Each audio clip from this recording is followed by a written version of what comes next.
ആരോഗ്യത്തോടെ ഇരിക്കാം. മികച്ച പരിചരണം ഞങ്ങളുടെ ഉറപ്പ്. Shoranur medical trust, Shoranur.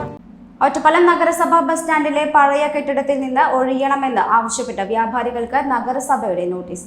കെട്ടിടം പൊളിക്കാൻ അനുമതി നൽകിക്കൊണ്ടുള്ള സർക്കാർ ഉത്തരവിന് പിന്നാലെയാണിത്. 7 ദിവസത്തിനകം സ്വമേധയാ ഒഴിയണമെന്നാണ് നിർദ്ദേശം. അല്ലാത്തപക്ഷം നഗരസഭയുടെ നേതൃത്വത്തിൽ കെട്ടിടം നേരിട്ട് പൊളിച്ചു നീക്കാനാണ് ലക്ഷ്യം. പാലക്കാട് കുളപ്പുള്ളി പ്രധാന പാതയോരത്തെ കെട്ടിടത്തിന് ബലക്ഷയമുണ്ടെന്ന് തൃശൂർ ഗവൺമെന്റ് എഞ്ചിനീയറിംഗ് കോളേജിലെ സംഘം പരിശോധന നടത്തിയാണ് നഗരസഭയ്ക്ക് റിപ്പോർട്ട് നൽകിയിരിക്കുന്നത്. ബലക്ഷയത്തിന്റെ ലക്ഷണങ്ങൾ കണ്ടു തുടങ്ങിയതിന് പിന്നാലെ നഗരസഭാ കൗൺസിലിന്റെ നിർദ്ദേശപ്രകാരമായിരുന്നു പരിശോധന. തുടർന്ന് 15 ദിവസത്തിനകം ഒഴിയണമെന്നാവശ്യപ്പെട്ട വ്യാപാരികൾക്ക് നോട്ടീസ് നൽകി. ഇതിനെതിരെ 17 കടമുറി ഉടമകൾ ഹൈക്കോടതിയെ സമീപിച്ചു. ബലക്ഷയത്തെ സംബന്ധിച്ച് വിദഗ്ധ സംഘം പരിശോധന നടത്തണമെന്നായിരുന്നു ആവശ്യം. വാദം കേട്ട കോടതി തദ്ദേശ വകുപ്പ് പ്രിൻസിപ്പൽ സെക്രട്ടറിയോട് വാദം കേൾക്കാനും ഉചിതമായ തീരുമാനമെടുക്കാനും നിർദ്ദേശിച്ചു. പ്രിൻസിപ്പൽ സെക്രട്ടറി വിശദമായി വാദം കേട്ട ശേഷമാണ് കെട്ടിടം പൊളിക്കാൻ അനുമതി നൽകിയത്. ഇതിനു പിന്നാലെയാണ് 7 ദിവസത്തിനകം ഒഴിയണമെന്നാവശ്യപ്പെട്ട് നഗരസഭ നോട്ടീസ് നൽകിയത്.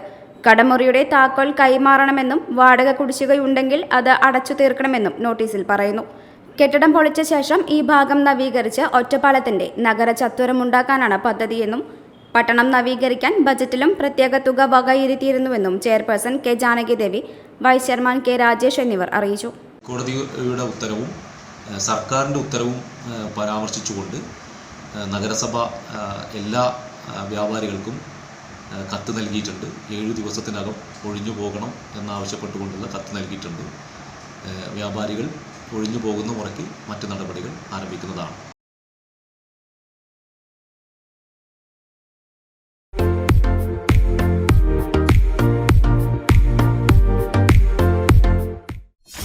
.view ന്യൂസ്, കാഴ്ചകളാണ് ലോകം, കണ്ടു തുടങ്ങുക.